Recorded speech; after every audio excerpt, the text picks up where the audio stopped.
For those of you that I have not had the honor to meet, my name is Tammy Cades-Lucy. I'm a member of the class of 1981 and the graduate class of 1982, and I have the privilege of serving this great institution as the alumni director.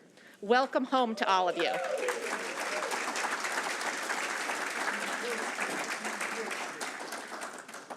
To the 14 amazing individuals that we are honoring today, or their family members that are here representing them, we want to say heartfelt congratulations. The life's work of this amazing body of people truly embodies the Springfield College philosophy of spirit, mind, and body, and training young people to go out into the world and make it a better place.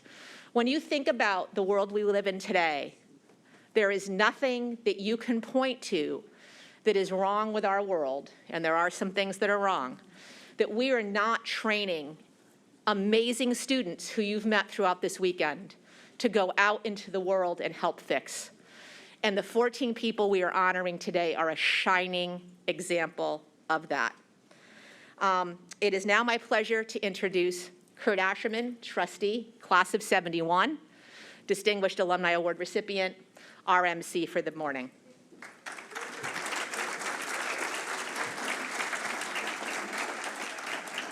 Thank you, Tammy. Good morning, everybody. I've been asked to make opening comments. So this is a simple reflection on Humanics, which, as you all know, we define as the philosophy of educating the whole person in spirit, mind, and body for leadership to others. At the heart of this thing we call Humanics is love. For surely service is born from love. It's experienced through love. It's welcomed in love. As we honor these wonderful people this morning and hear these incredible stories, let us open our hearts with love to celebrate the individual stories and to hear the collective story of Springfield College. Let these stories be fuel for new stories of individuals, of institutions, and stories of love through leadership in service to others. Amen. So someone else was supposed to do those opening comments, and the script here says, "Thank you so much for those moving opening comments." Nothing better than reading a script that says congratulations to yourself. I want to make two quick technical comments. All of our honorees and all of you will be speaking through their masks. No one likes this, but we are following the rules. We're trying to keep everybody healthy. And so if some people sound like this, it's because they have their mask on. But we have no choice. And also, please, if you wouldn't mind, if you have your cell phone with you, would you please put it on? Well, turn it off. It would be even better. So we are honoring 14 people. Now, I don't have to tell you this is more than we normally do. It's usually 4 or 5. This has a tendency to make the program go a little bit longer. Tammy has also ordered dinner and a small snack for you to take home afterwards. But we're going to speed this up enough that we'll still have time to really honor our friends and also be able to hear their beautiful words in response to their awards. But before we meet the honorees and their designees, I want to make sure we know about the 4 awards we're giving today. The Tarbell Medallion is the oldest and most established of our Alumni Association awards. It was bestowed first in 1935 and is annually presented to one alum who is 20 years or more post-graduation. And it's for varied service for their alma mater. This Distinguished Alumni Award is established by the class of 1940 and 1966. 2 years ago, I said the class of 1966 and 1940, so that didn't come out right. It's given to 2 alums who are at least 15 years past graduation. And the criteria for this, for Distinguished Alumni Award, is professional excellence in service to community, state, and nation. Established by the class of 1966 and 1974, the Young Alumni Award annually recognizes alums between their 10th and 15th reunion for professional excellence and service to the college and community. And finally, such an exciting step for the college. Established in March of 2021, the Hall of Alumni of Color Achievers will induct its inaugural class of 6 members today. And then following this year, this first year, 1 member who is minimally 15 years post-graduation will be inducted annually.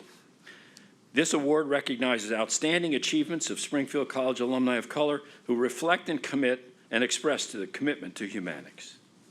So those are the 4 awards that we will present this morning. And now, let us meet our honorees. As I announce their names, they're going to process forward.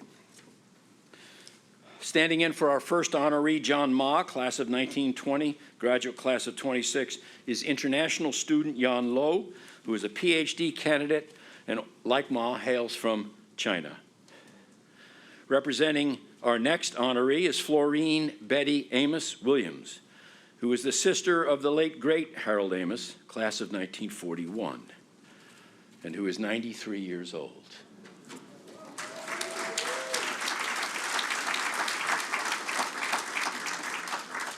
The next is the first of our 4 Distinguished Alumni Awards. Dr. James Southard is the class of 1964.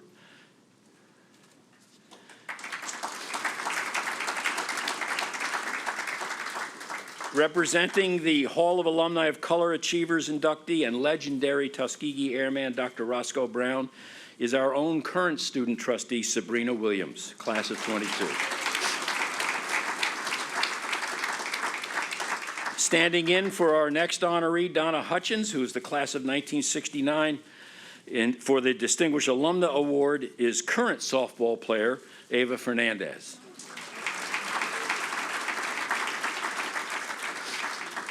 Our 6th alum being honored this evening, joining us all the way from Laverne, California, is Dr. Donald Brown, class of 1969. Graduate class of 1978. He is being inducted into the Hall of Alumni of Color Achievers. And finally, not finally, but the next is the 2021 Tarbell Medallion, one of 2, Dr. Ted Baumhauer, graduate class of 81, Certificate of Advanced Studies in 82. Our 5th member being inducted into the Hall of Alumni of Color Achievers. Latoya, I see you standing there, so we may be out of order. Okay. The late Dr. Arnold Brown, class of 73, is being represented by his daughter, Patrice Bell. Oh, yeah, it's on both sides.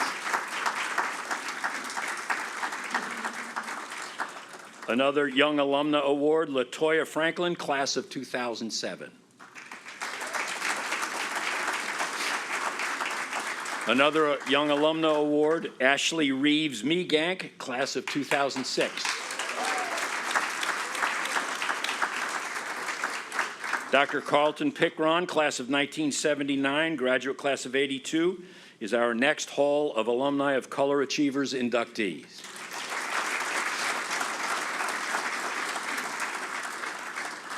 Please join me in welcoming Dr. Dina Casiro, MD, class of 1999, and she is receiving the Distinguished Alumni Award.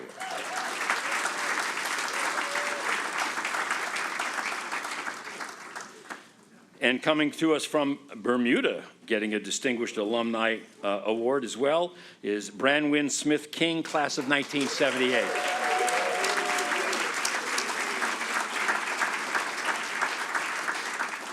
And joining us from New Hampshire, which for some of us feels like it's in Bermuda, another 2020 Tarbell recipient, our emeritus softball coach and Springfield College legend, Dr. Diane Potter.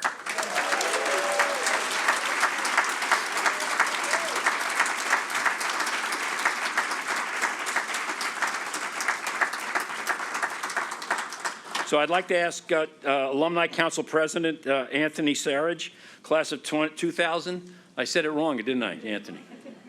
I've been telling him all along, the only name I've had trouble with getting prepared for this is his, and it's Siraj, Anthony Siraj, class of 2000, and he will help us present the awards. I want to remind you that there are expanded biographies in your booklet, so that we're not going to read the whole biography here. That would have to include breakfast also for tomorrow, so we're not doing that. So let me read John Ma's abbreviated biography. John Ma was a class of 1920, graduate class of 1926, and was a pioneer in physical education and modern Chinese sports. He's the founder of modern physical education in China, established the Chinese Sports Federation, and was the first international scholar from China to visit Springfield College. According to John, the value of sports lies in its irreplaceable role in building personality. Many valuable qualities of people can be cultivated through sports, such as courage, persistence, self-confidence. John believed the development of sports can shape a social atmosphere that values justice, loyalty, freedom, and cooperation. After completing his master's degree, he returned to China to become a physical education director at Soochow University. And in 1934, he returned to his old position in Tsinghua College, where he served as director of the Tsinghua Sports Department, later becoming president.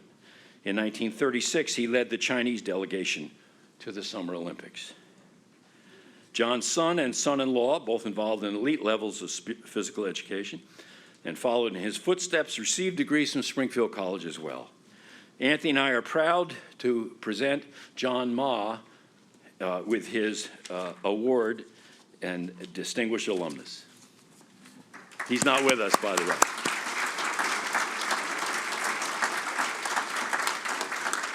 I should have mentioned earlier, there's a couple that aren't here, and so we're presenting it to them over the air. Now I'd like to ask Florine Betty Amos Williams, who is representing her brother Harold Amos, to come forward.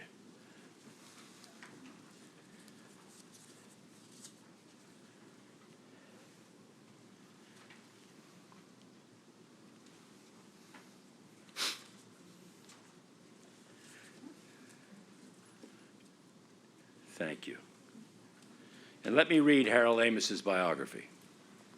I think they want you on this side. Yes, thank you, Florine.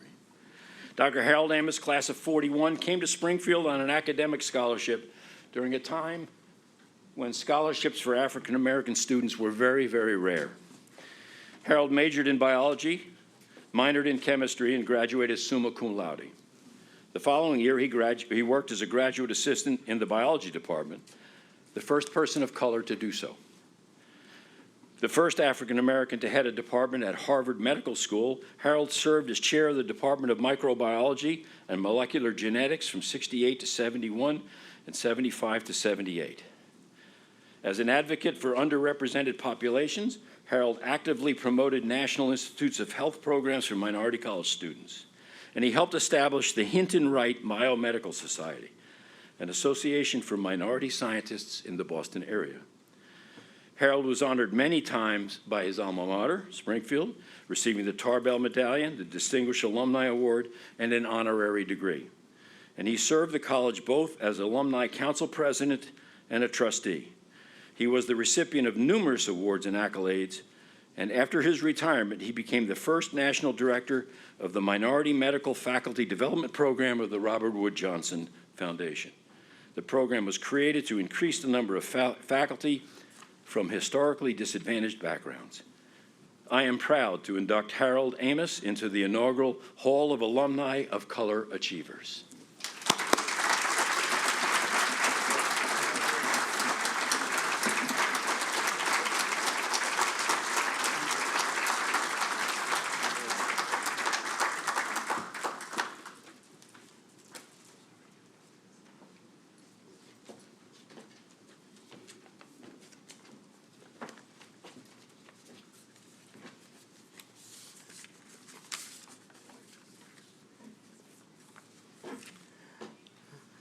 I'm not very good at this, at speaking. I have to let you know that from the beginning. Good morning, everybody. Good morning. And I am so pleased and just honored to be here. And I'm happy that I was able, at my age, to make it, because they say that everyone's days are numbered.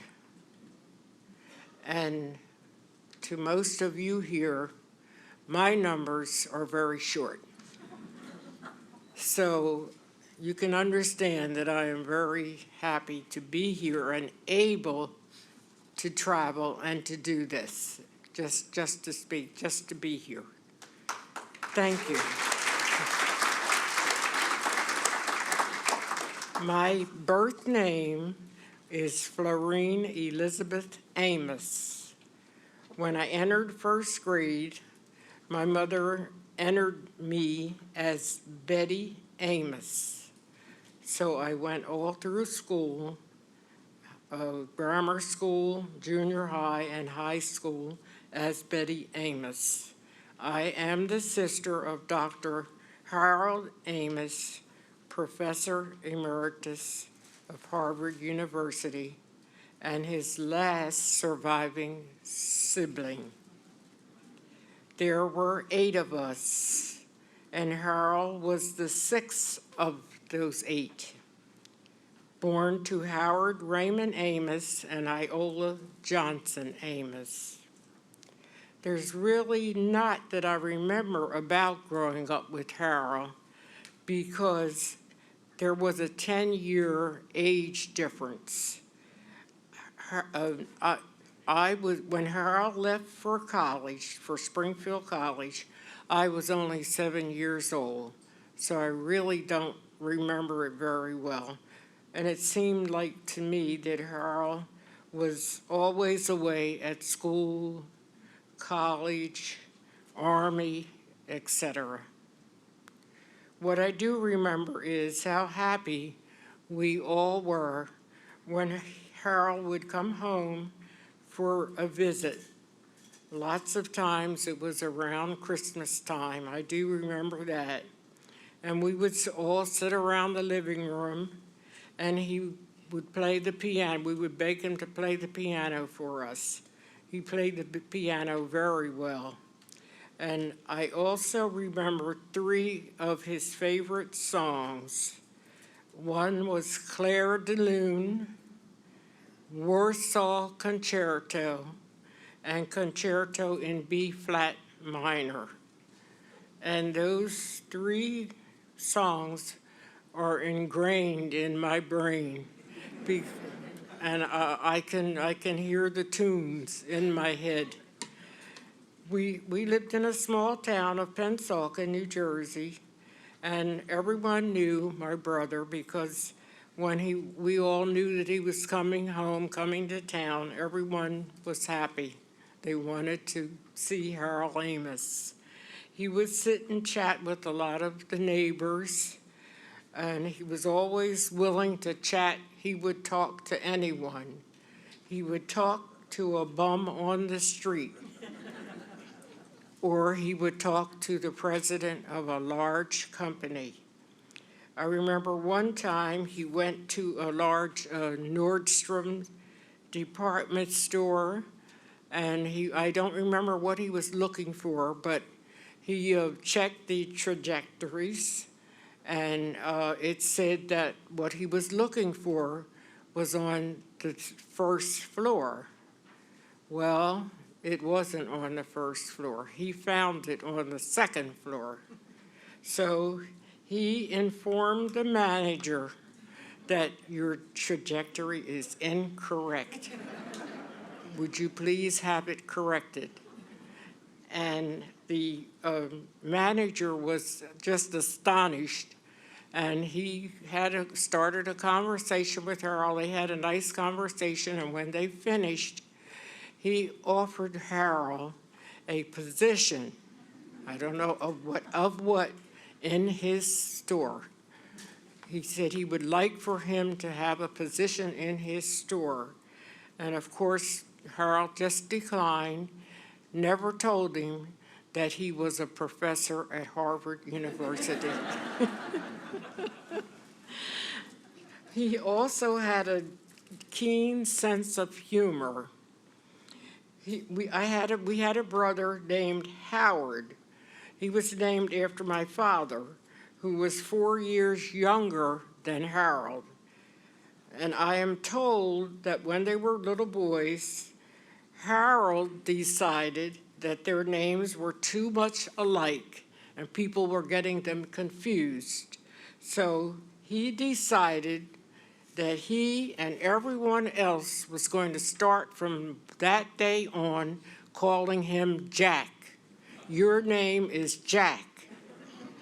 Well, Jack passed away 2 years ago on April the 18th, 2019, and his obituary read, Dr. Howard R. Amos Jr., not Jack.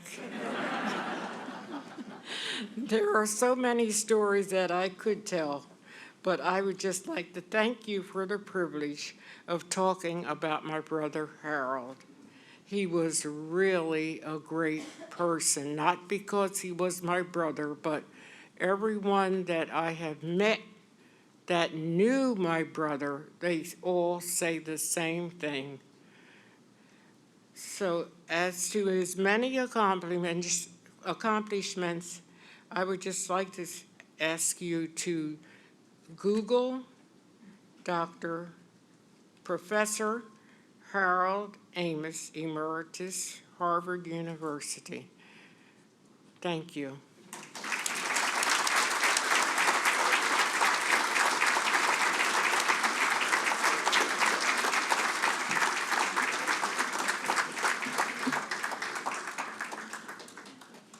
Betty, I thought it'd be fun if I sang the concerto in B-flat minor a cappella. What do you think? Now let's ask the 2020 Distinguished Alumnus Awardee, Jim Southard, class of '64, to please join us.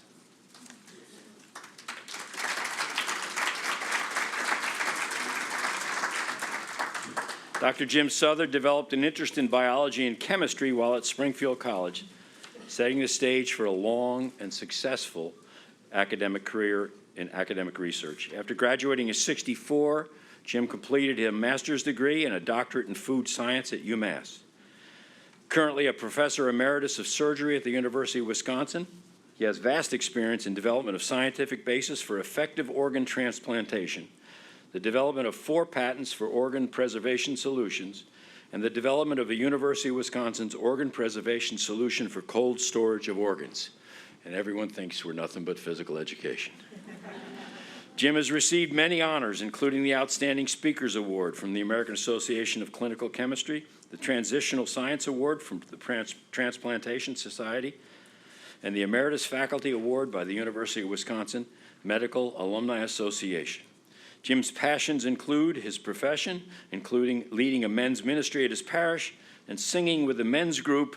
Oh, you could have sung the B-flat minor. And a folk band as retirement. Jim Southard, we're proud to present you with the Distinguished Alumnus Award.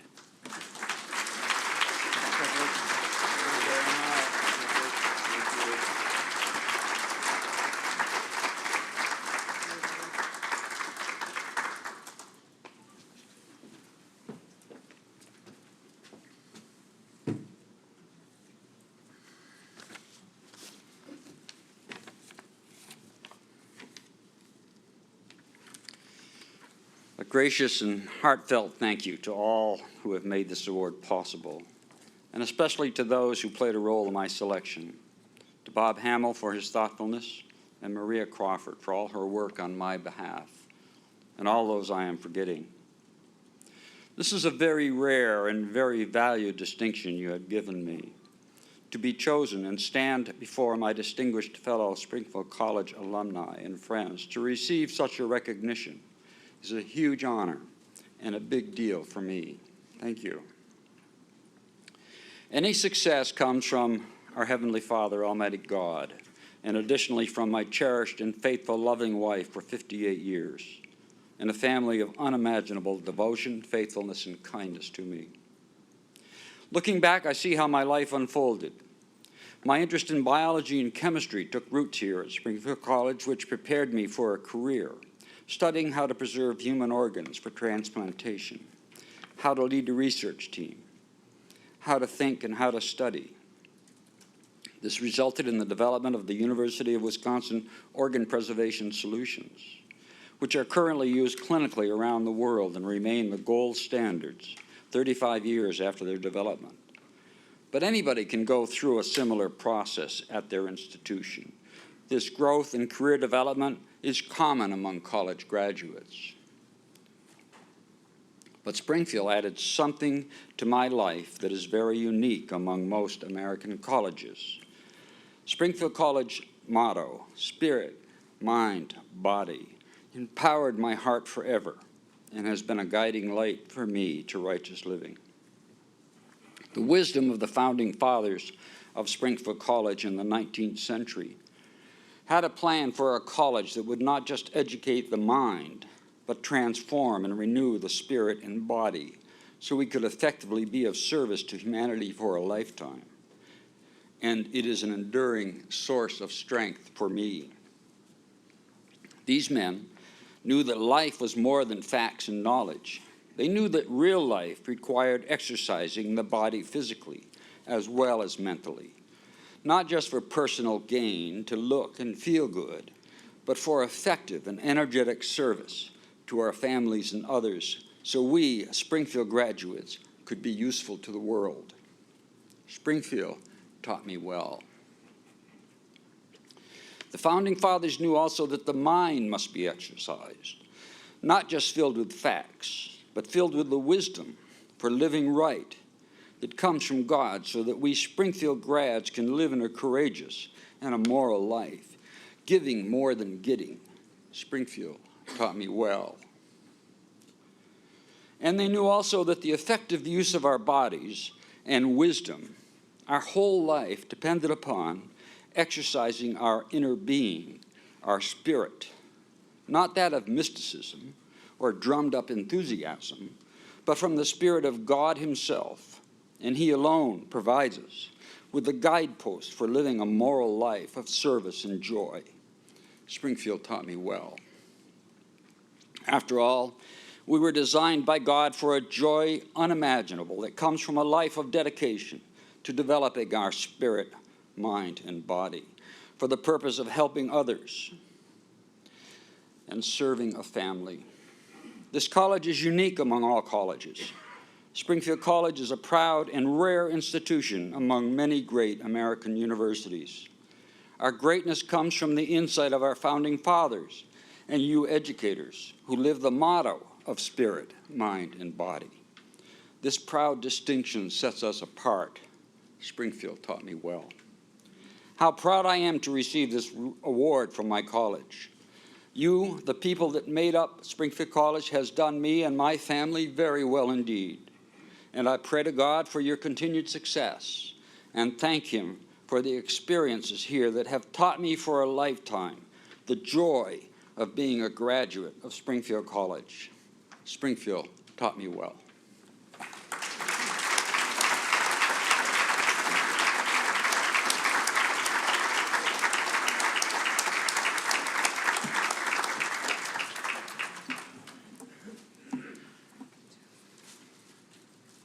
Our next Hall of Alumni of Color Achievers inductee is the legendary Roscoe Brown. A little side note here, I had the opportunity to work with Roscoe Brown over a period of time. He was a member of the board of Boys and Girls Clubs of America where I worked, and a legend indeed. His son Dennis was unable to join us to represent him, but I want to read the following Dennis wrote regarding his father's induction. The excellent article, Defying Gravity, from the 2012 edition of Triangle, is fairly inclusive of Roscoe's feelings about his time at Springfield. He commented on several occasions how well the article was written. And over the years, I attended several events at the college, alumni and masters track meets with him, and we walked the campus, and he spoke at great length the impact Springfield College had on his life. Congratulations and best wishes with your event on October 3rd. And now to Roscoe Brown's biography. He was the class of 1943, and he served as the valedictorian and treasurer of his class. He was an accomplished student athlete. Following graduation, Roscoe responded to the call of military service, and in 1944, he became a pilot with the Tuskegee Airmen, legendary in themselves. Roscoe led more than 68 missions as a member of the 100th Fighter Squadron of the 332nd Fighter G Group. At the conclusion of World War II, Roscoe taught physical education at West Virginia State College, and he next headed to NYU to earn a master's degree in '49 and a doctorate in 1951. And following 25 years as a professor at NYU, he served as president of Bronx Community College from '77 to 1993. And he also created the Center for Urban Education Policy at the Graduate Center of the City University of New York. He has received an honorary doctorate of Humanics from here. He's been a trustee, and he also won the Distinguished Alumnus Award.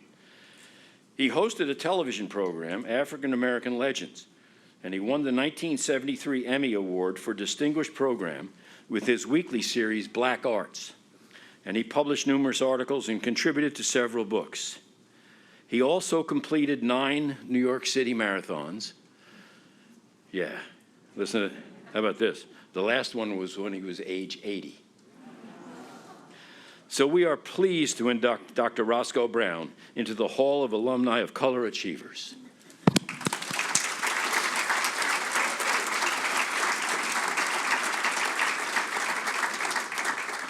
Judge Donna Hitchens, the class of '69, graduate class of '70, is the 2021 Distinguished Alumna Award recipient. She was planning to be here today, but last-minute rotator cuff surgery, she came in the 9th inning for the Yankees, I wouldn't be surprised, has prevented her trip. But let me read her biography so we can honor and celebrate her. She is the class of 1969, the graduate class of 1970. And she led a long and industrious career as a champion of civil rights and social justice. The spark began when embarking on a service project as an undergraduate student here at Springfield, and she graduated with a degree in community leadership and development and returned to complete her master's degree in guidance and psychological services. And that service project had a lot to do with that. She founded and was directing attorney of the Lesbian Rights Project, now called the National Center for Lesbian Rights, in San Francisco. In 1986, Donna founded Hitchens and Brenner Attorneys at Law before moving to the next phase of her career as a judge, eventually becoming Superior Court judge for the state of California. She's held numerous academic and teaching positions and is published in many academic journals. She is the recipient of several honors, including the Trailblazers for Justice Award from the Thelton E. Henderson Center for Social Justice, the Woman of the Year Award from California State Senate, the Judicial Officer of the Year, Family Law Section from the State Bar of California, and the Benjamin Aranda III Access to Justice Award by the California Judicial Council, among many others. We cut the list. We are proud, Donna Hutchins, we are proud to present you with the Distinguished Alumna Award. And while Judge Hitchens was not able to be here, she sent the following greeting via video. I really regret that I cannot be with you today. I'm truly honored to be a recipient of this very special award. The 1960s were a really turbulent time in the country and at colleges and universities. I was very lucky to be at Springfield College, I think, because I had some wonderful professors who really helped me understand more about the trauma of oppression, racial injustice, how intergroup dynamics work, and that I could, and everybody else, could do something to foster equality and inclusion. I'm thankful to them because I really think that had an enormous impact on shaping my career as an activist, a civil rights attorney, and a judge. And I've been very blessed with a wonderful career and a wonderful family who have supported me throughout that time. I also have had some lifelong friends from Springfield College who I've cherished. So thank you so much.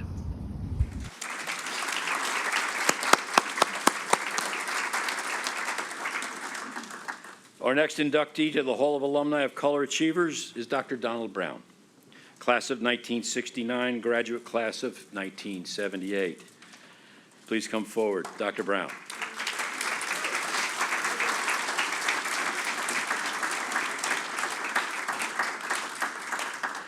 When Dr. Donald Brown, class of '69, graduate of '78, first stepped onto the campus at Springfield College, he fell in love with its mission. The mission continued to guide his successful career of promoting diversity and inclusion in higher education and in his community. As an undergraduate, Don became the first president of Afro-Am, the first black student organization at Springfield. And he was involved in the student takeover of the administration building and drafted the student demands that were presented to the administration.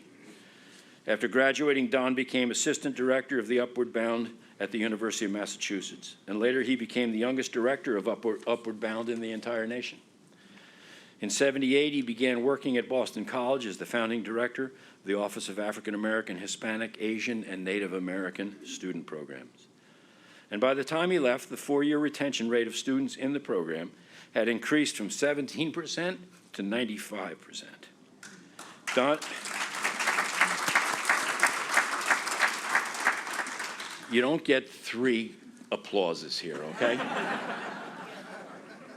Don established Christian Soldiers Incorporated and helped launch Concerned Black Men of Massachusetts, Inc., programs which instilled Springfield College values of service and promoting spirit, mind, and body. And since 2020, Don has been volunteering with the Legacy Alumni of Color at Springfield College and is one of the real catalysts for the growth of that program.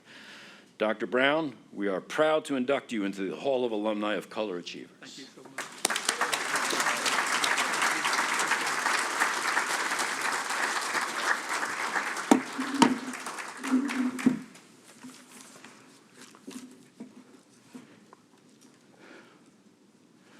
Good morning, everyone. I'm unhappy that Donna Hitchens could not be here today because she was a member of my class, the class of 1969, and I remember her well. We shared the same major, which was community leadership and development. Good morning to you all. If you understood my life story, you would better understand why every opportunity I have that I give God the glory. Allow me to begin stating my remarks in the following way. I feel like the luckiest man to inhabit the earth this morning. I'm reminded of some news that I heard years ago. It was about a missing dog. Perhaps some of you may have heard the story. It was all over television.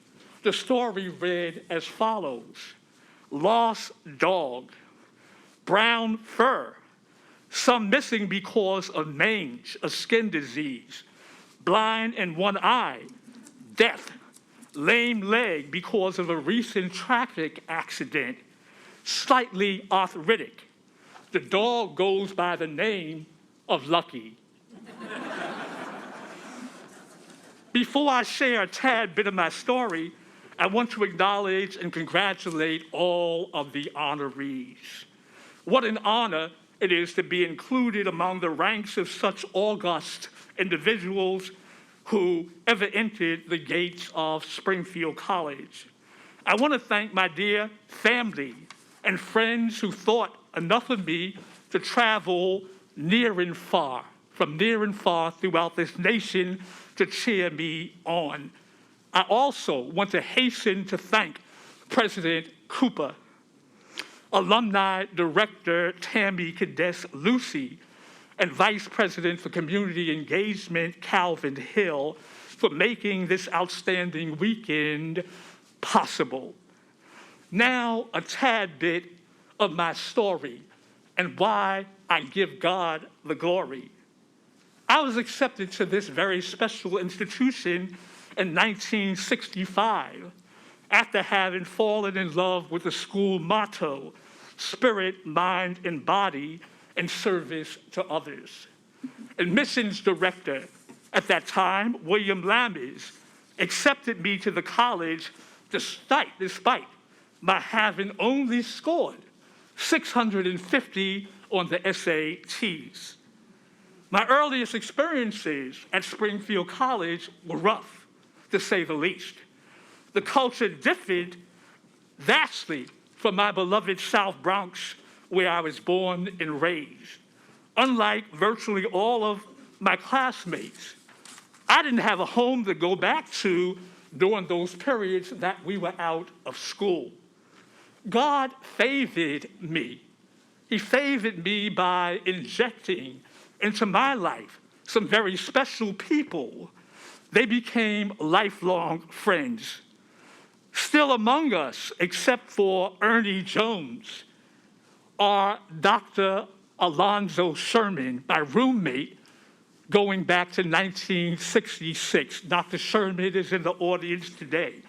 The other one who wanted to be here, Jackie Gravely. Jackie Gravely at that time, and now Jackie Waters. I'm so happy that this is going to be videotaped so that Jackie can see and understand that I love her dearly for being there, for being a counselor, for being an advisor to me during my time, those rough times at Springfield College. Lonnie, I love you dearly, and I thank you, brother, for being there for me. Indeed, God also favored me at the close of my freshman year.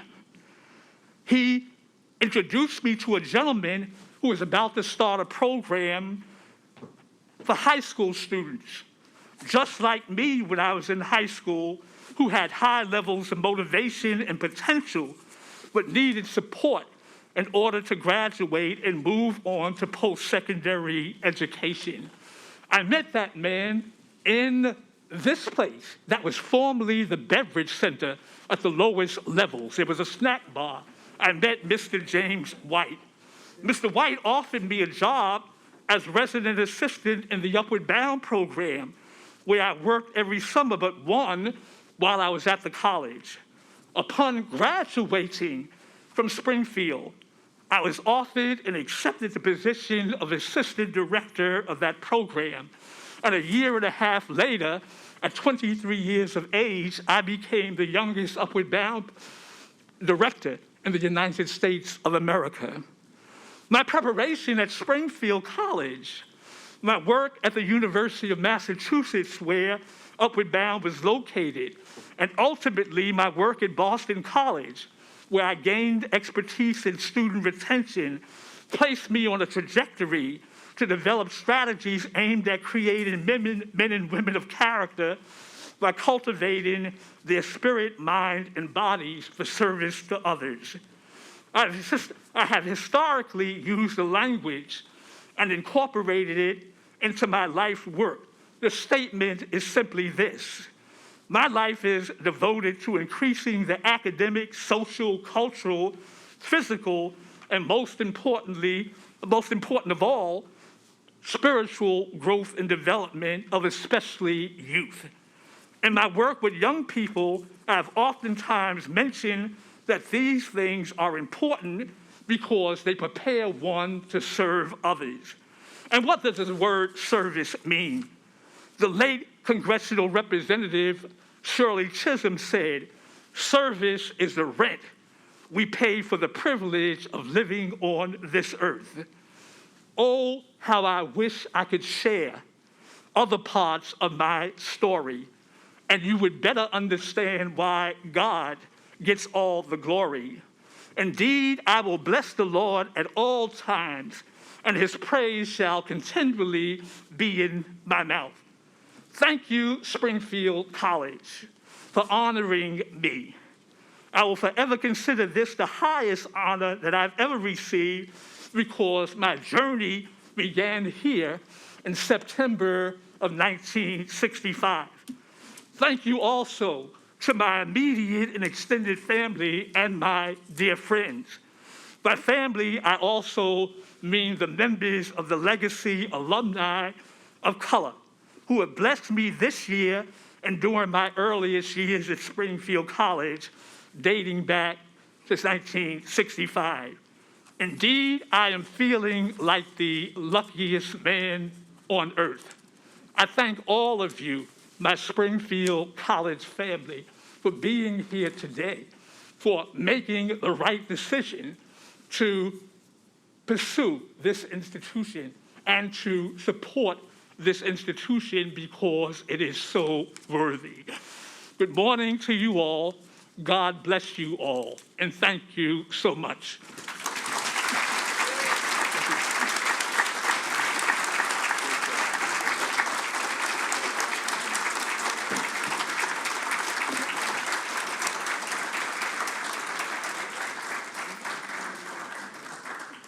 I'm ecstatic because I finally found someone else that got into Springfield with lower SATs than me.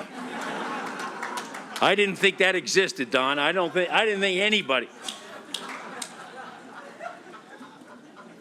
The 2021 Tarbell Medallion recipient, Ted Baumhauer, graduate class of 81, Certificate of Advanced Studies 82. Please join us.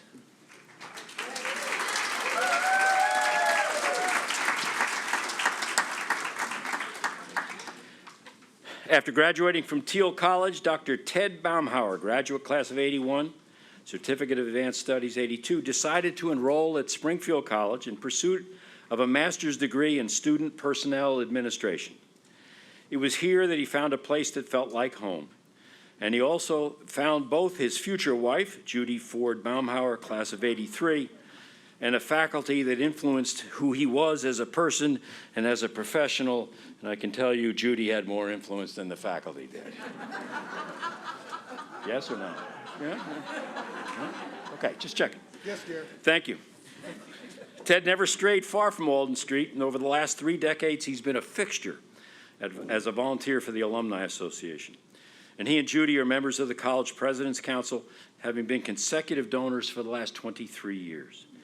Ted served multiple terms as a grad-only representative on the Alumni Council, ultimately becoming the group's president and serving as a member of the Board of Trustees. He has lectured on leadership to many co-curricular organizations, hosted Humanics in Actions programs in Rochester, and frequented many alumni and student career networking programs and evenings. Ted has had an extensive career in higher education administration. He has received numerous honors in this regard, and since '94, he has served as president of Baumhauer Enterprises, Seminars, and Training, a consulting firm which specializes in leadership development, communication, program solving, and teamwork. Proving again how unique Springfield is, he's an accomplished professional juggler. He's also the author of Little Blue Penguins, Tales for Making the Transition to Leadership. Ted Baumhauer, I am proud to present to you the Tarbell Medallion.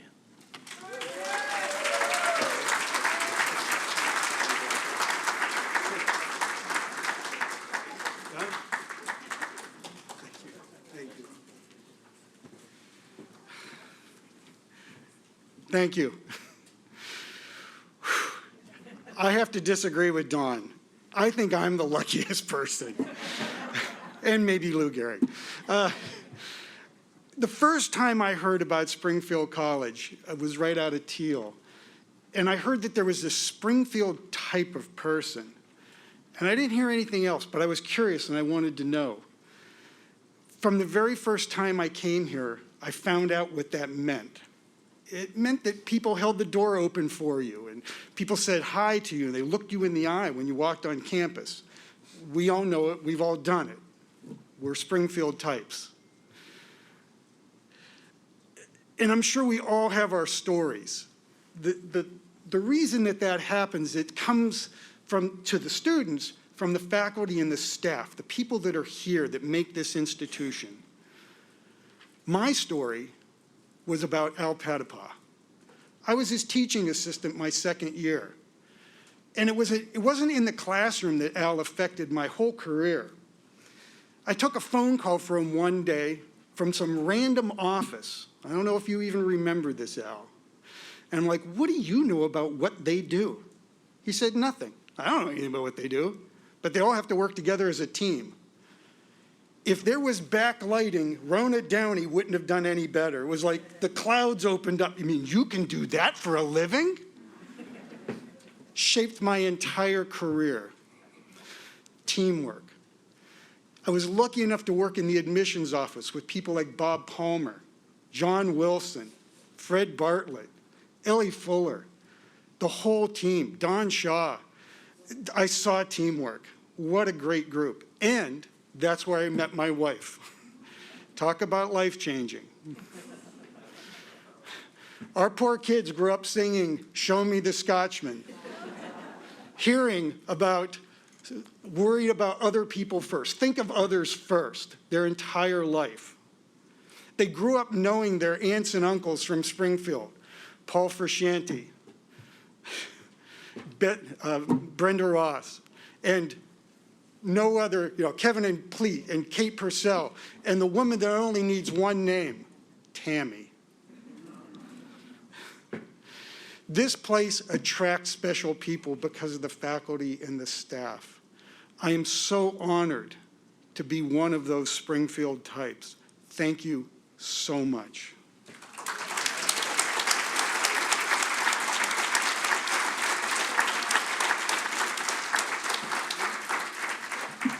Ted, that's Tammy Faye Baker? Who was the Tammy? Sorry, Tam. You love me anyway. I want to remind you now we're doing abbreviated bios here, so the full bios are in your book, and we encourage you to read them. Now, our next inductee is Dr. Arnold Bell, class of '73, and he's being represented by his daughter, Patrice Bell. Please join us, Patrice.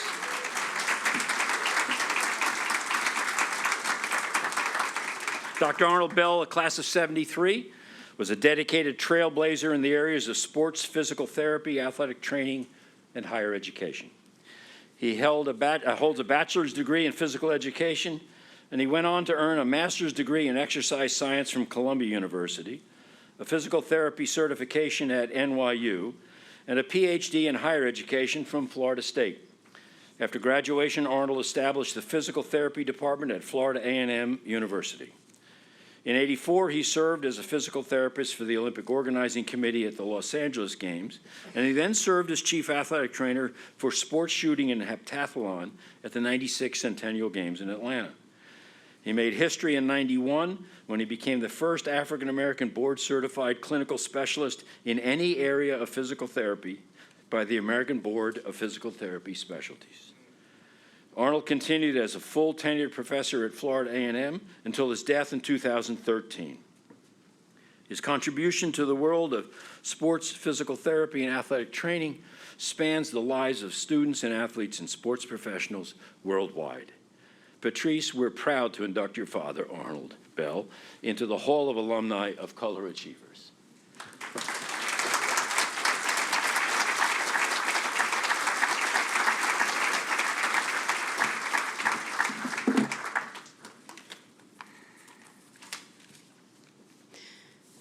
Good afternoon.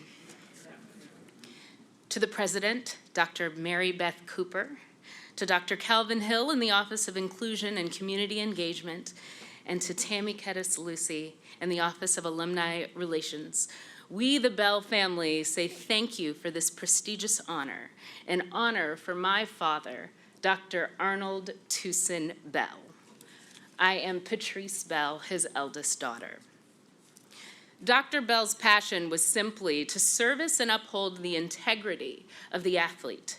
And so, a sandy-haired, brown-eyed, trumpet-playing boxer known as Tiger Red stepped onto the campus of Springfield College, fall of 1969. He'd rave about fall in New England. He was a proud RA of Alumni Hall, an ecstatic recipient of an A+ grading for his paper on the big toe.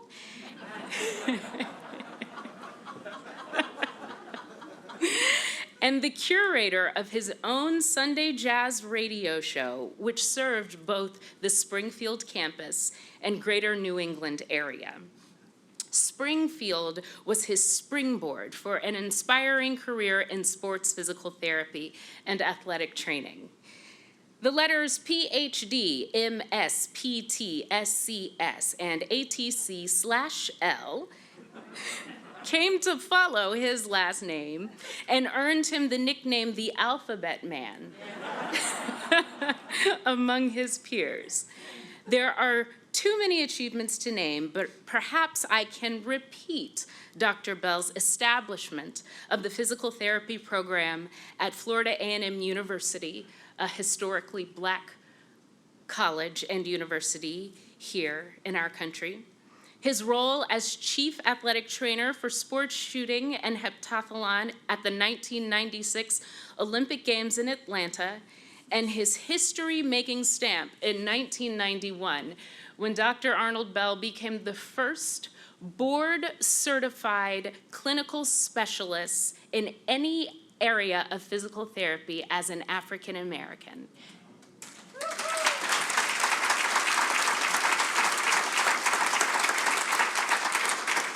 And his area was sports physical therapy. Dr. Bell's blueprint can be found through classrooms nurturing future athletic trainers and PT students. In fact, we did meet a student yesterday that wrote a paper on my father last fall.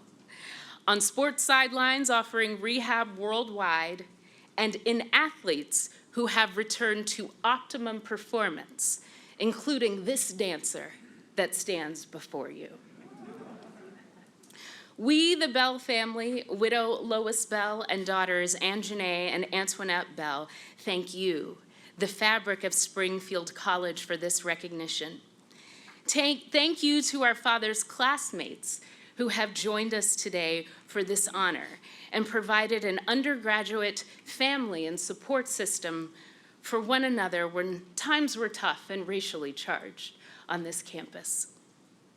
Thank you, Springfield alum Monroe Abram, for establishing the Dr. Arnold T. Bell EDAC Memorial Scholarship so that students may continue their athletic training education. And thank you, Richard Griffin, Springfield College Legacy Alumni of Color, for nominating Dr. Bell for this prestigious placement.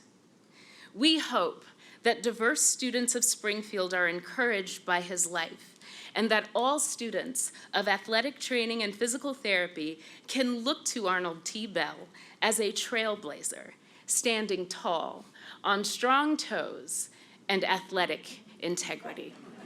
Thank you.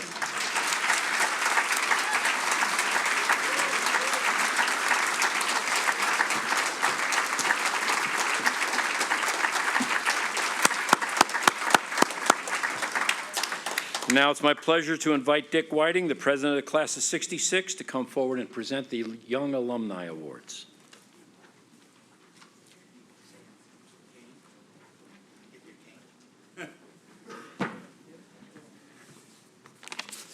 Greetings.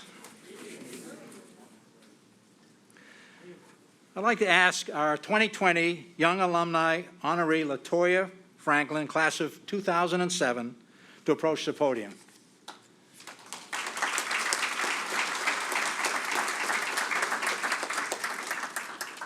LaToya Franklin is a board-certified athletic trainer specializing in injury prevention, evaluation, rehabilitation, and acute emergent care.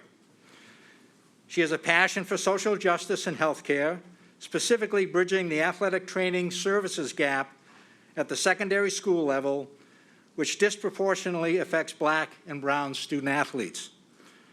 As an athletic training student at Springfield College, LaToya minored in psychology and played basketball for the Pride. She continued her education at Auburn University, earning a master's degree in exercise science with an athletic training specialization. In 2009, LaToya began working at Tuskegee University as the Associate Director of Sports Medicine, in addition to serving as the athletic trainer for women's volleyball, softball, and the men's and women's basketball teams. In 2010, she became the clinical outreach athletic trainer in the orthopedic clinic at St. Francis Orthopedic Institute. Since 2015, LaToya has worked for WellStar Atlanta Medical Center as a supervisor athletic trainer. At WellStar, LaToya organized partnership between the medical center and the Booker T. Washington High School that host events for students interested in careers in medicine. She also serves on the Booker T. Washington Healthcare Advisory Board and has served as the lead athletic trainer for the Women's National Football Conference. Victoria?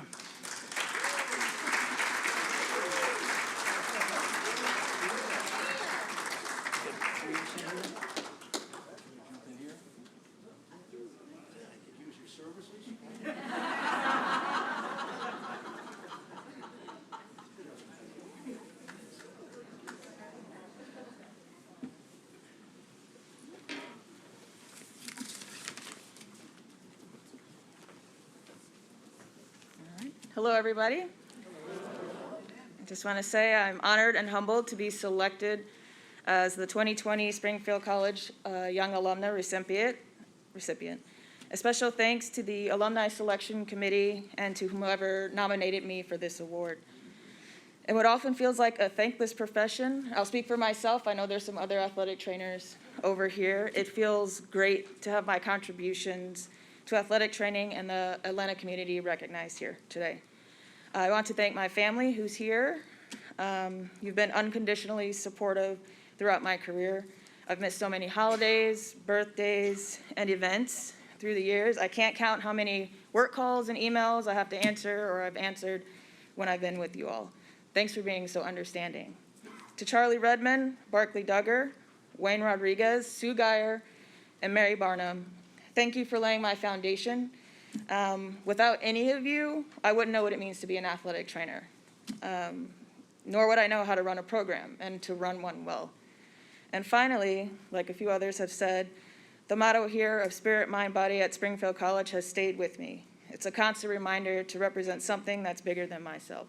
And I'll end it with, it's a great day to be an SC grad. Thank you.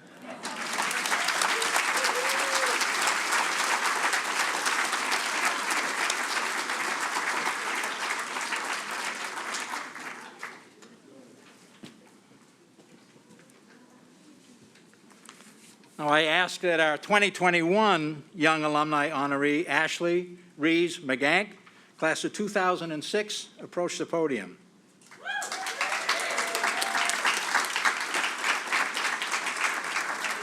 Sure, there you go. Thank you. Ashley Reeves McGank graduated from Springfield College with a degree in sports management, minoring in business management. In the summer of her junior year, she landed an internship with the Buffalo Bills, sparking her career in professional sports.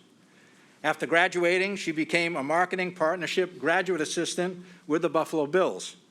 From there, she progressed to coordinator of corporate accounts and then manager of corporate sales.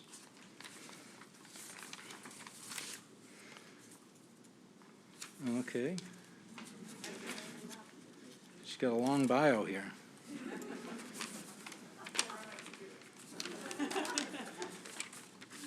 Since 2016, Ashley has served as Director of Corporate Sales for Pagula Sports and Entertainment, which manages several professional sports teams, including the Buffalo Bills. Ashley's received numerous distinctions, including being named to the Rising Leaders Class 2014 by Leadership Buffalo, and as a member of Devante's Aspiring Female Executive Development Program. Ashley was a highly decorated student athlete on the women's volleyball team, being named an ESPN Academic All-American, among many other honorees. Ashley serves on the board of the Children's Hospital of Buffalo Foundation, as well as Leadership Buffalo. She's been appointed to the Springfield College Sports Management Advisory Board and serves as a committee member to the Joel B. Deering Class of '79 Volleyball Fund. Ashley, we're proud to present you with this chair.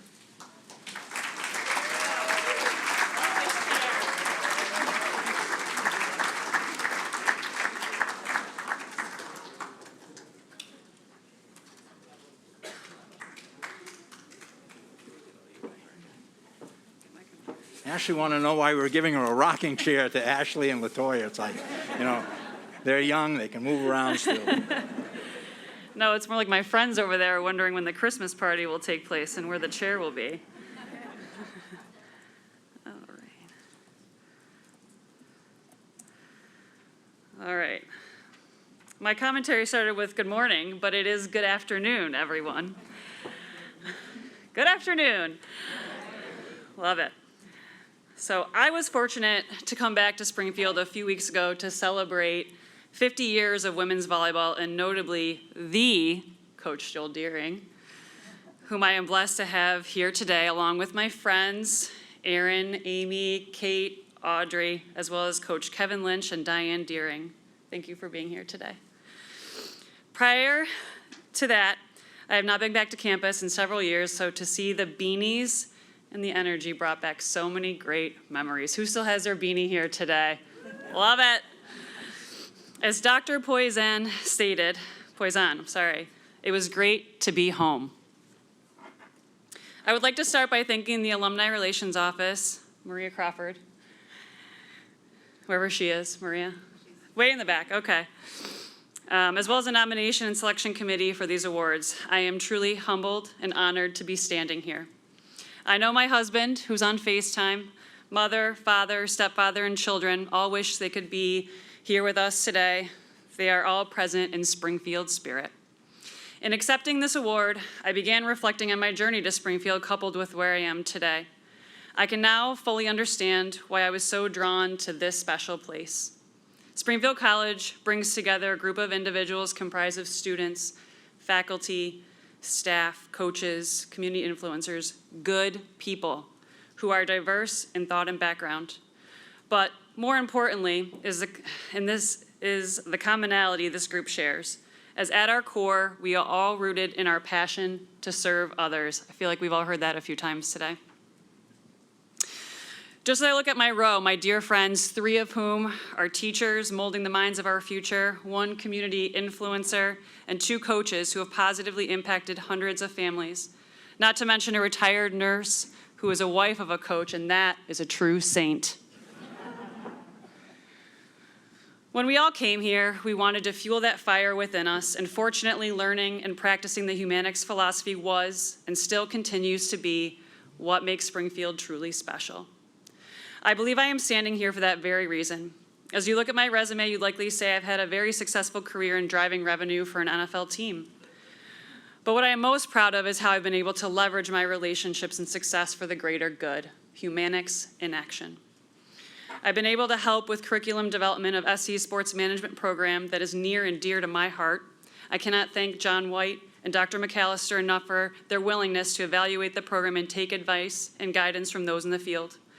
I've mentored several females in the sports management program, and I want them to know they do have a pathway to succeed in sports, in the sports business landscape, even as they become a mother or potentially with a husband who has a very demanding career. Love you, honey. I've been able to be a key conduit in raising significant dollars for Oshai Children's Hospital in Buffalo, where I'm a board member, and also a patient who delivered my 3 beautiful children at their facilities. In partnership with my client Fisher Price, we were able to create a Little People collection that launched last month featuring Josh Allen, I'm sorry, Patriots fans, that is projected to raise over $500,000 for critical programming and services. So back to all of us in this room who have been positively impacted by Springfield College, a reminder of what fuels our fire, serving others for the greater good. Collectively, we can make a difference. God bless you all. Thank you.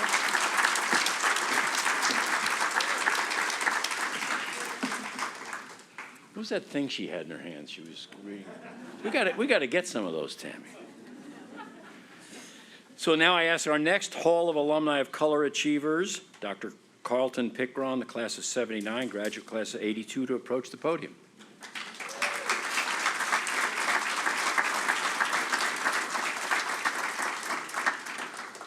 I'm going to forget this if I don't say it now. In case you haven't seen it, the hall is down the hall to the right, and the placards are there on the wall, the hall. Dr. Carlton Pickron, class of 79, graduate class of 82, received a degree in physical education, earning a master's degree and certificate of advanced study in psychophysical movement. In '91, Carlton completed a Doctor of Education in Organizational Development and Social Issues training from UMass. After working as Director of Aquatics and Special Programs at the National Capital YMCA in Washington, D.C., he began a long career at Westfield State University. He began as a counselor, counseling coordinator in the Office of Minority Affairs in '83, and his career progressed over the next 36 years, finally culminating as Vice President of Student Affairs, and he retired in 2019. Carlton is a national certified counselor by the National Board of Certified Counselors and authored numerous articles in higher education publications. He volunteers with the Mason Wright Foundation, the Community Foundation of Western Massachusetts, and is a Boston Marathon volunteer team captain. He is an alumni council member and advisor to the Men of Excellence at Springfield College. He's been honored twice as Omega Man of the Year, First District Omega Psi Phi fraternity, among other other honors. Dr. Carlton Pickner.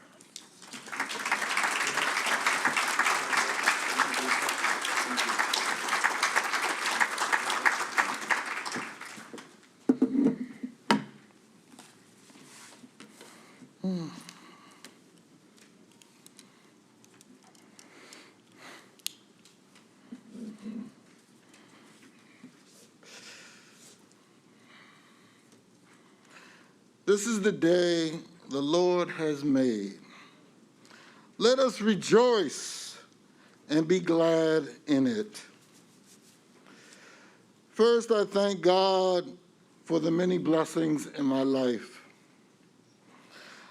The blessings of a loving mother, Mrs. Shirley Smith Simmons, who raised me while being a teenage single mother. The blessing of an unconditionally loving, caring, and supportive wife for over 41 years. Lisa Ann Coletta Pickron, class of 1981, who sits here.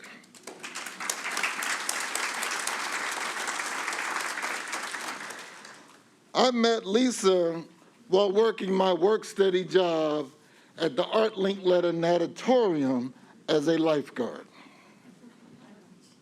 in 1978. The blessing of two dynamic, intelligent, creative, hardworking daughters, Dr. Sharice Burgundy Pickron and Marita Joy Pickron Prue, and now with a son-in-law, Michael Prue. Marita is with us today.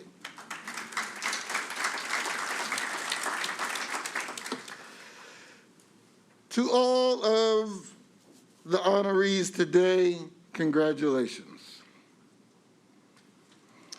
Thanks to the Jersey City YMCA Leaders Corps who recommended Springfield College. Thanks to SC for taking a chance on this low-income Black youth from Jersey City. Special thanks to the Black, brown, and white sisters and brothers who paved the way for me and others like me to be here. Thank you.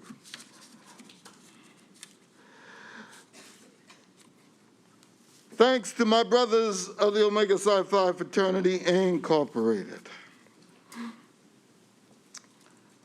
Thank you, President Cooper, for this honor. Let me say publicly, congrats to Springfield College for making a difference in the lives of students who look like me. Under the leadership of President Cooper, Vice President Hill, and Director Lindquist, SC is a very different place from what I experienced in the 1970s. Yes, there is still much work to be done, and I stand here ready to continue to work with SC for an even greater tomorrow. Men of excellence, women of power, Black Student Union, Student Government Association, you have a purpose. You have what I learned was the word NIA, Swahili word purpose. There is work to be done. You know, I do not do what I do for awards, praise, or even a thank you. I do what I do from the heart. Simply,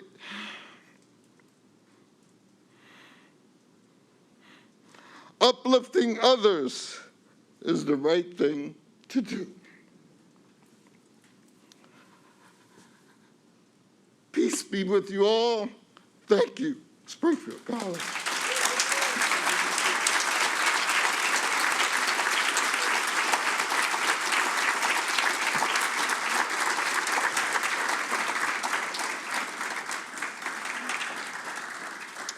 And now for the 2020 Distinguished Alumna Award recipient, Dr. Dina Casiro, and I ask her to join us here.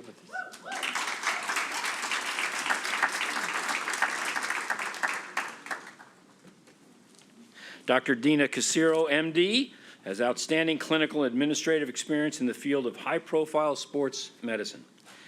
Graduating from Springfield with a bachelor's degree in athletic training and a minor in psychology, she began her professional career working as a head athletic trainer at Mattituck High School, and then began working as the assistant athletic trainer and complex supervisor at St. Joseph College. Dina continued her studies at SUNY Stony Brook for a post-baccalaureate pre-medical training program before entering New York Medical College MD program. She completed her residency in internal medicine at Montefiore Medical Center and began a primary care sports medicine fellowship at the University of Connecticut Health Center. Since 2015, she has been a director of sports medicine and head team physician for the University of Connecticut. Among numerous high-profile positions, she served as tournament physician at the U.S. Open tennis tournament and the director of player and medical services. She served as the associate team physician for the New York Islanders and as a medical consultant for the U.S. Women Rugby Sevens team. Dina's research has appeared in numerous professional publications, and recently she was appointed to the prestigious NCAA Committee on Competitive Safeguards and Medical Aspects of Sports, where she serves as a drug testing expert. She was named the Charles Redmond Distinguished Alumna Award recipient in 2018. And she cites mentoring young women in the field of sports medicine as one of her passions. And in fact, she lectures and mentors Springfield College athletic training students. Dina Casiro, I'm proud to present you with the Distinguished Alumna Award.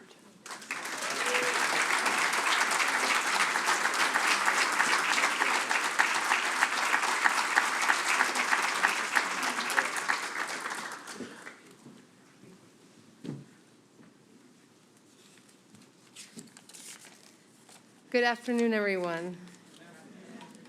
I'd like to begin by saying thank you to Springfield College and the Alumni Association for selecting me as the 2020 Distinguished Alumna Award recipient.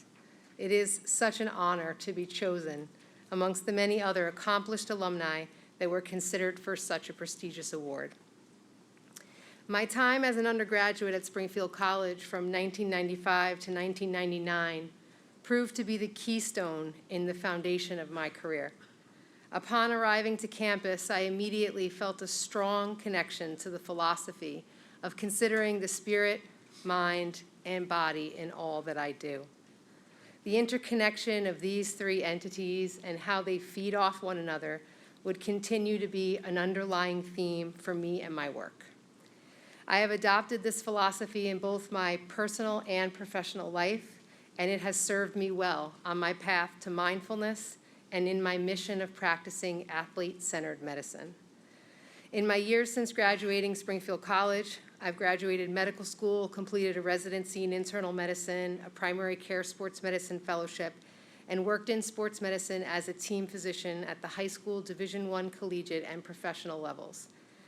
Through all of these endeavors, I have used the Humanics philosophy that I learned at Springfield College to guide my way.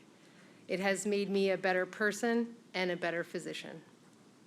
During my years at SC, I learned the value of forming long-lasting relationships with friends and colleagues.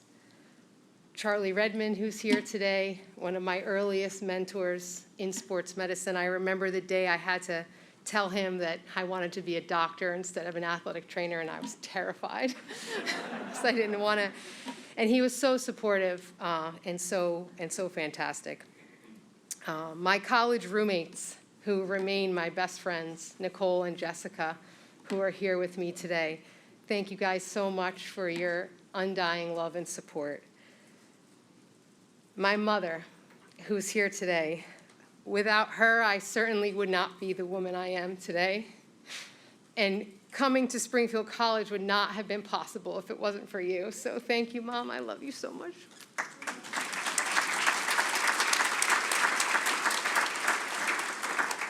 My years at Springfield taught me the importance of giving back to my community. I am an educator at heart, and I regularly participate in community lectures and provide shadowing opportunities to young professionals. I am passionate about mentoring young women who want to break into the field of sports medicine. During my time here, I had strong female mentors who taught me to be bold and confident while working in a male-dominated field. Thank you, Mary Barnum and Jean O'Brien. I am dedicated to continuing this work and to serve those women who wish to follow in my footsteps. 2020 was a challenging year for all of us. Professionally, I was challenged to lead the University of Connecticut Athletics Department through a global pandemic. And I am certain that my education at SC helped prepare me for that challenge. Strength, resiliency, compassion, grit, empathy, and patience were all required to succeed, and I learned many of those traits during my time in Springfield. I am so humbled to have been chosen for this amazing award, and I look forward to witnessing the continued success of the Springfield College community. Go Pride.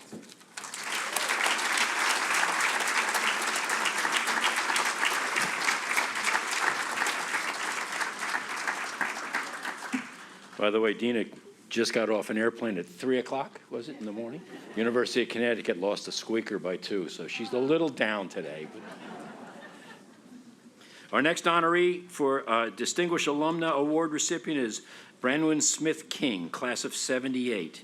I ask you to come forward and join us.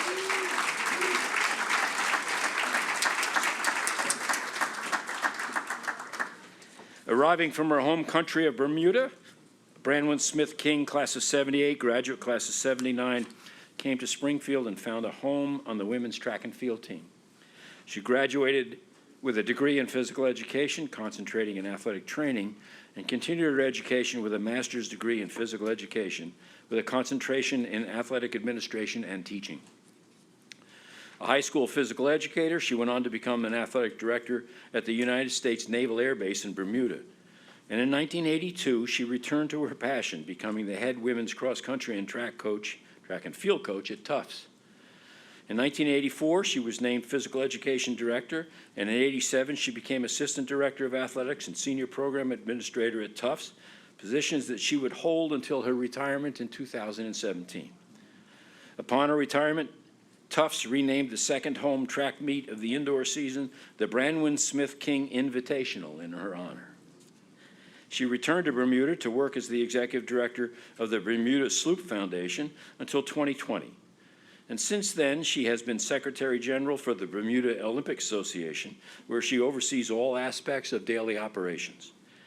She's an avid community volunteer in Medford, Mass., and a member of the Springfield College Athletic Hall of Fame. She currently serves on the Alumni Council and serves as a mentor to current students who identify as Black, Indigenous, or students of color. Branwyn Smith King, we are proud to present you with the Distinguished Alumna Award.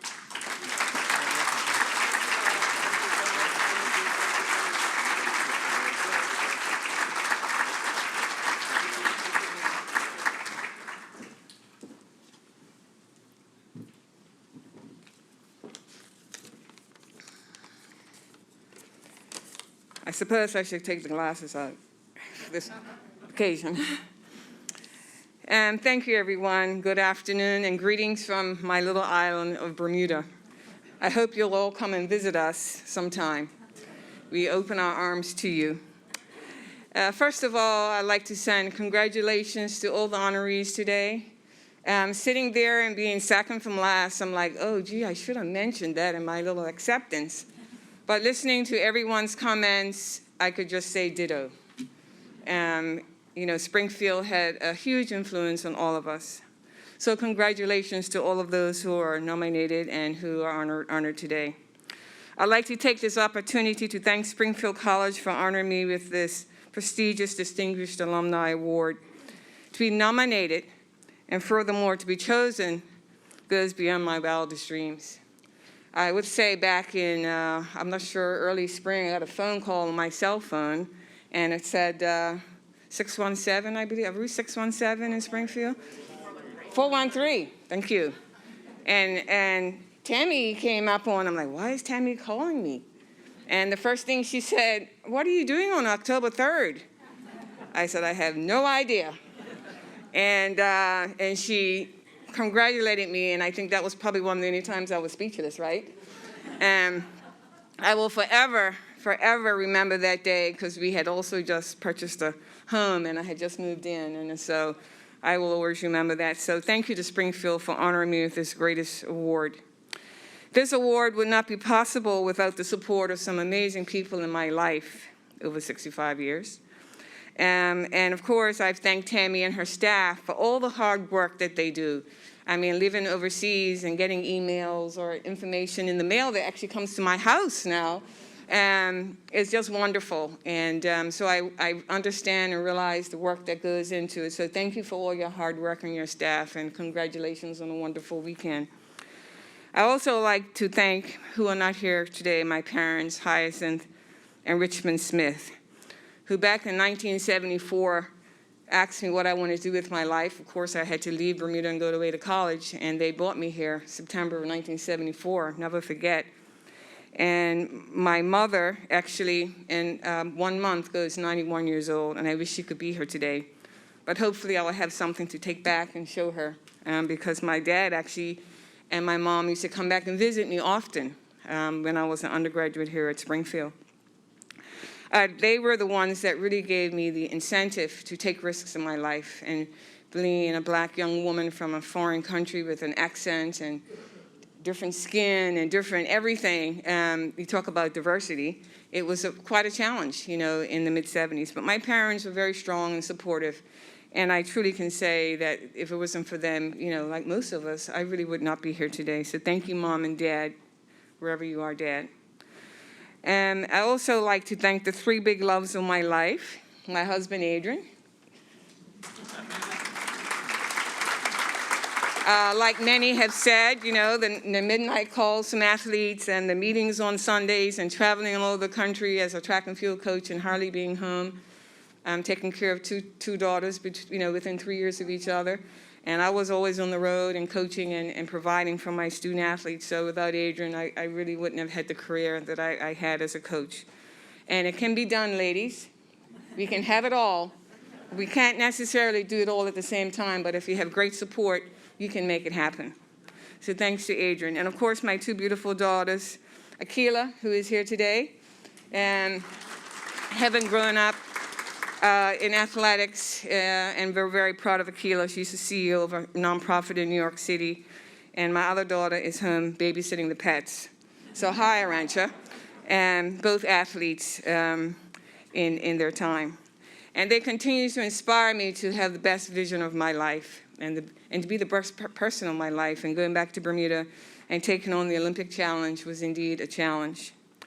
I also want to give special thanks today to some of my teammates that are over there.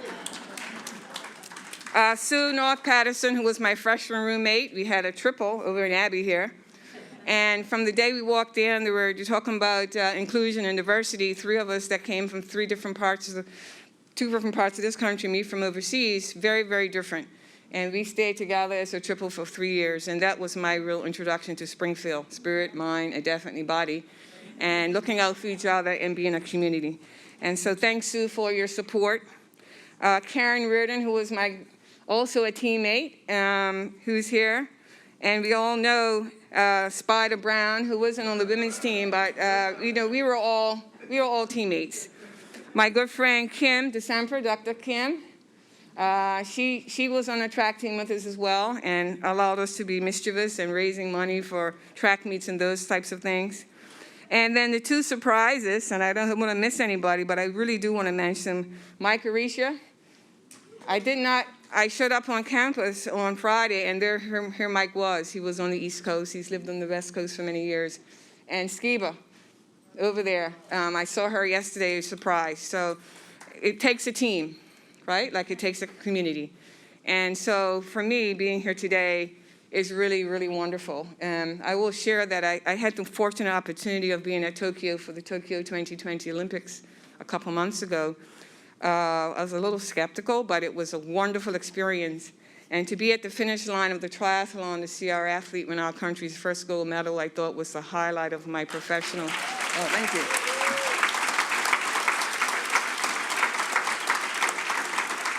It was a very early morning, and Flora won that gold medal in the triathlon, and I was screaming and yelling, and I was in tears, and there's no spectators, right? There's the few of us from Bermuda.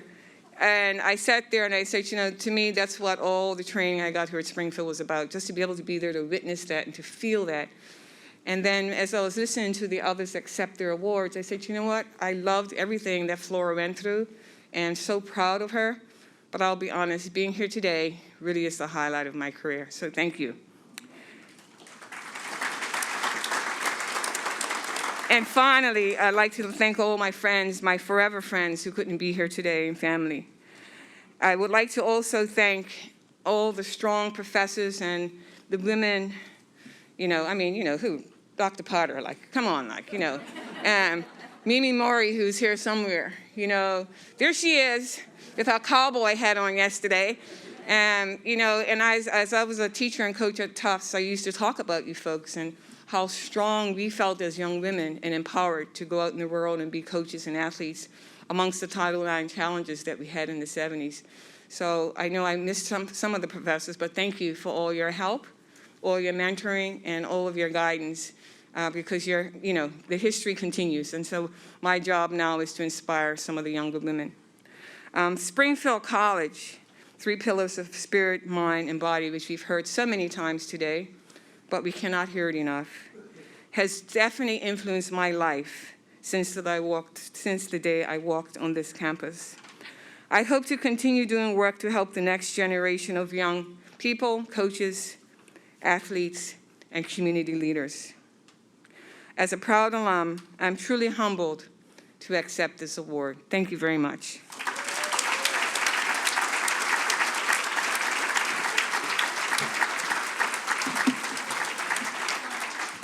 Brandon, would you say Spider was on the women's team? Yep.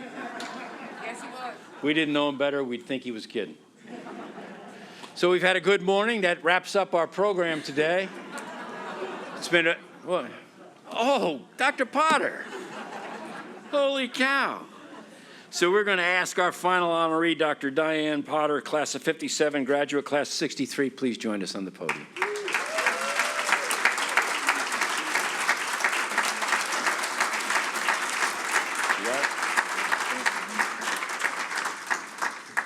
This bio is as long as the NAFTA agreement. Sorry. Springfield College has one of the nation's most highly regarded and respected intercollegiate athletics programs. And Diane Potter, class of 57, graduate class of 63, and a pioneer in women's athletics, is one of the reasons why. A national and international trailblazer for a sport of softball, Coach Potter's international and national accolades are many. And here on Olden Street, she Anthony, I can't say that either. Are you there? Okay. Tirelessly. I told you about those SAT scores. Served Springfield in many roles, most notably as the first softball and women's gymnastics coach.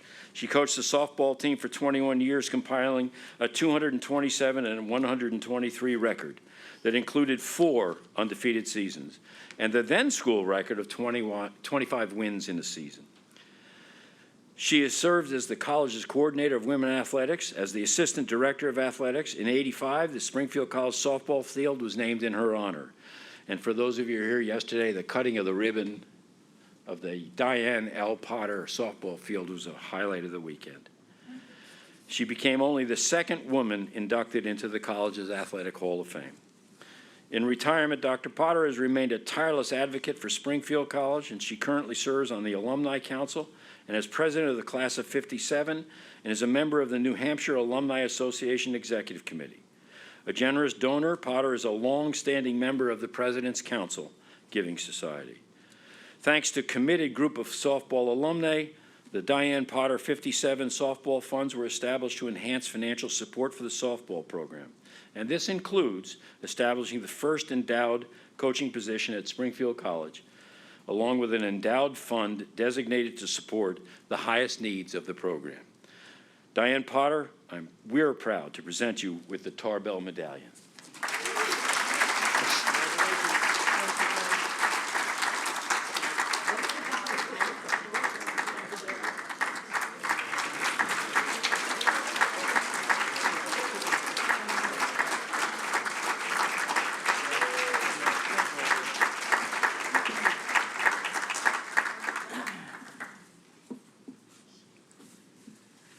Well, I guess the old coach is the last at bat.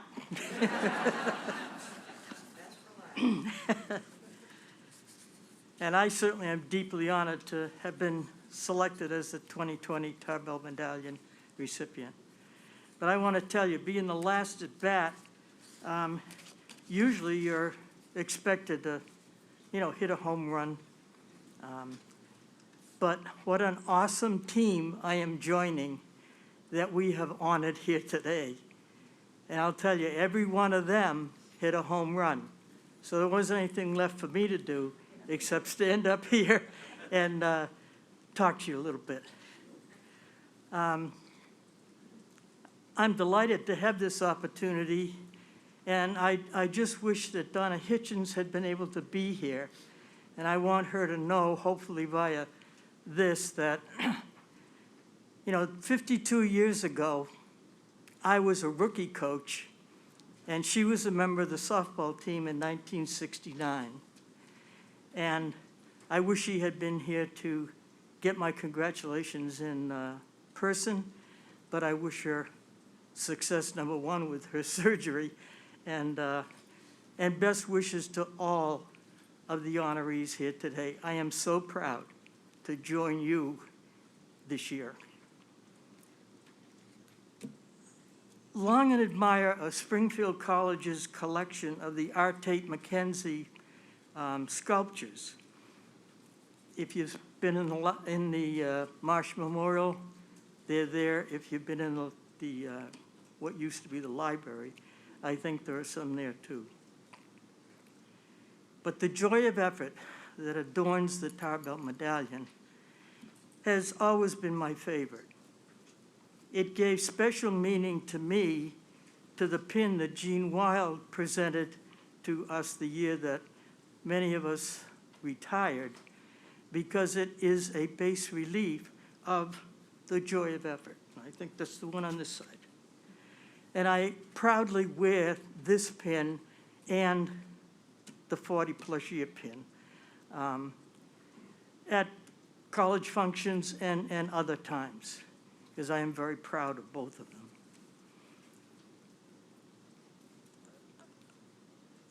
I would suggest that you look at write up the response that I made in the brochure, because I certainly do not have time today to explain all about that. But in my brief few minutes, suffice it to say, the joy of effort perfectly epitomizes my 40-plus year career at Springfield College. I could also add my 4 years as an undergraduate and my now 20 years of retirement. But now I need the help from many of you here in the audience. Please raise your hand. I'm not asking you to stand up. Just raise your hand if you have ever been a student in one of my classes. Just raise your hand. If you've ever been a member of a team that I coached. If you've ever been a student advisee. Okay. And let's add to that, maybe the recipient of my advice.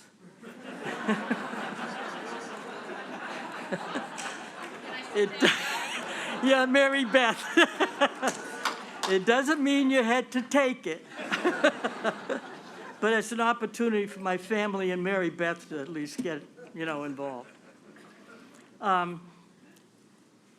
If you've ever served with me on a college committee, all right. And of course, last but by no means least, as a faculty colleague. You are the reason I am up here today. You have been my joy of effort for what has been a wonderful career. Thank you all.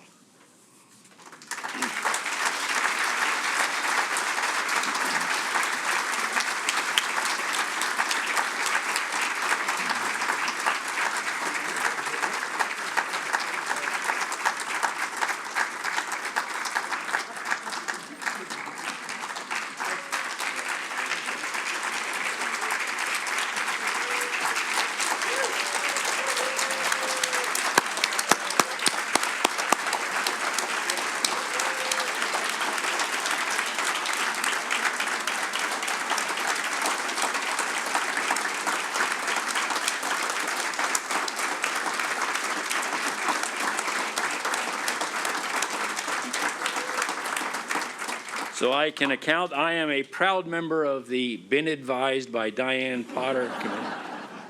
And it wasn't always pretty.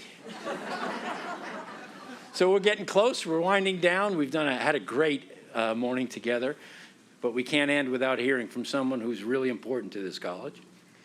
If you've been to any of these ceremonies over the last 3 or 4 years, seen the kinds of honorees or the way honorees have gone, or you've seen anything about what's happened at Springfield College, we ain't your mama's Springfield College. This is a different school. And it is because we have a really dynamic leader. And not only is she a dynamic leader, but Mary Beth will see an opportunity and seize it. And she saw an opportunity after the murder of George Floyd, for example, and seized it. And so we have had great change at Springfield College. She's been the stable leader of this institution. And we're in good shape as a college, and that is not usually the case for small liberal arts schools. We're in good shape here at Springfield College. And that's because of our president, Mary Beth Cooper.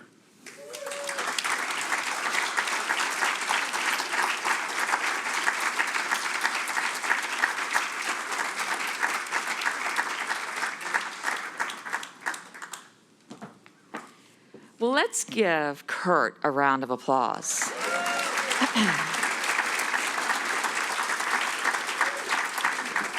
When we understood today that we were going to do 14, I thought, who could we possibly ask to help us do that? And Kurt volunteered, or somebody called him and he said yes.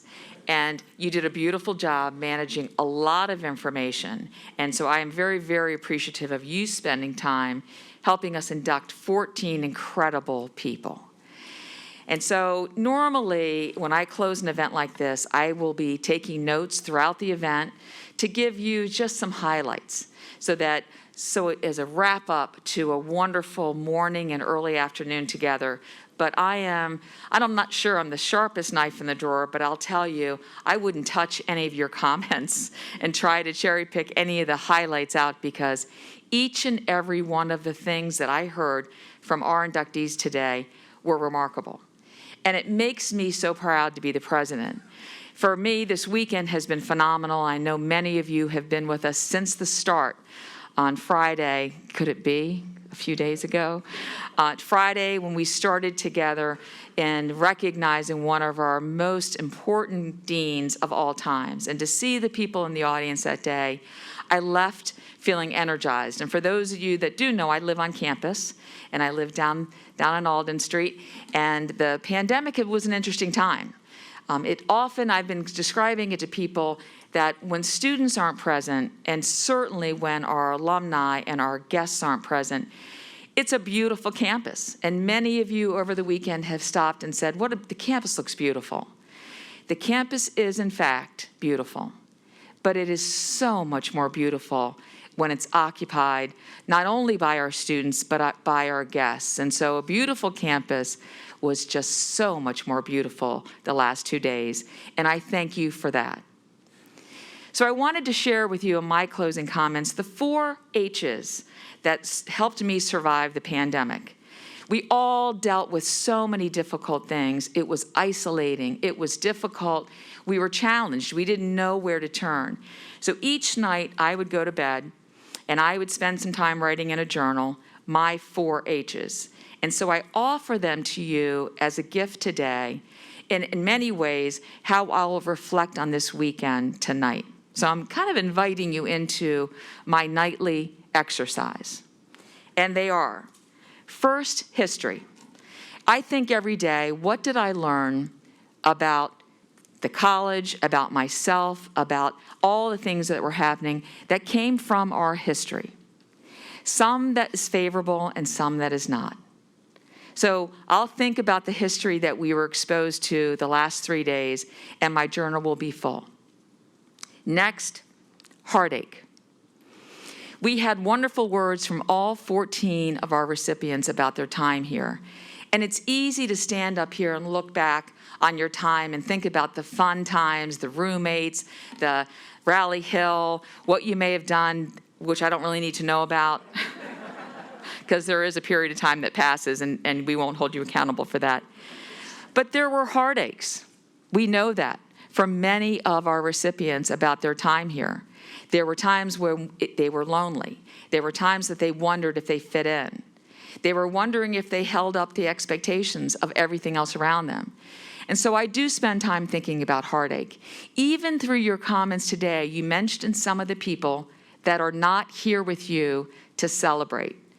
And we do know people in our lives pass, but we carry a part of them every day in everything we do. So I do spend some time thinking about heartache. I have to tell you, that will be the shortest period of my reflection tonight, because my heart is so full by the members in this group today that I maybe even skip that heartache. Heroes. I spent a lot of time during the pandemic thinking about heroes, and many of those heroes were first responders, the people that were working in the hospitals, the people that were responding to not only the pandemic, but to those that had less. The divide in our country has been significant. And the heroes, you don't often know who they are because of the people that are working. So when I think about the heroes tonight, I have 14 of them to write down in my journal. Thank you. And last, hope. And that's always the easiest of the 4 H's for me to write about. And usually it is in the face of our students. And many of you saw them all weekend long. They smiled, and they're in the back of the room. And so if you could help me thank our students for working 3, 4, 5, many evenings, helping us celebrate. And so for me, oftentimes, my heroes are our students. They are also our hope. And so they have listened to every word you've said. They do this not only on homecoming, but on our reunion weekends. And they come up to me later and they say, I can't believe I just met Diane Potter. This is unbelievable. Do you know her? And I'm like, a little bit. Remember, I stood up and raised both hands when you said, have you been the recipient of any advice? I have, and I can't wait to hear what she has to say tomorrow. And so for me, remember those 4 H's, because it's a guiding light. I am grateful to be the president of this college. I will probably go to sleep soon, so I might do my reflection in the next hour. But I wish you all safe travels. Do not be a stranger. This campus needs you. Again, remember, it's a beautiful campus, but far more beautiful when you're here with us. Godspeed.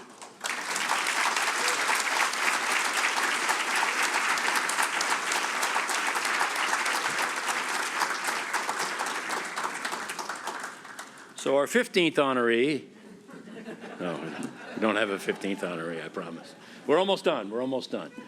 What a great morning, afternoon we've had together listening to the stories, which is really what Springfield College is all about. It's about stories.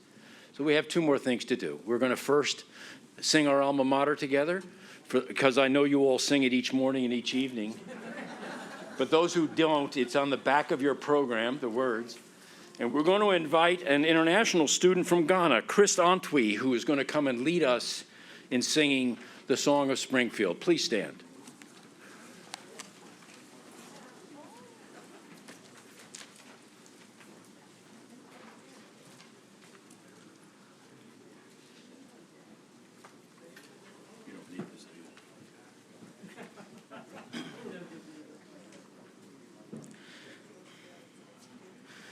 Now raise your song for Springfield, let hearts and voices blend to celebrate her praises, whose fame shall have no end. What fellowship makes holy, while eager hope elates, and vision youth come thronging her spacious gates.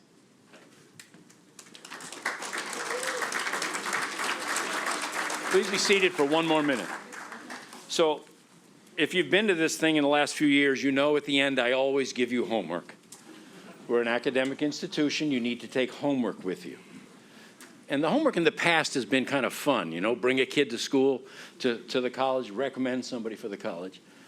But now it's serious. And I want to tell you that the college has great need of you. And we've never been, I don't think I have, this direct about it, but we need you now. We're embarking on a campaign. It's actually a $50 million campaign, of which we've made a big dent in it.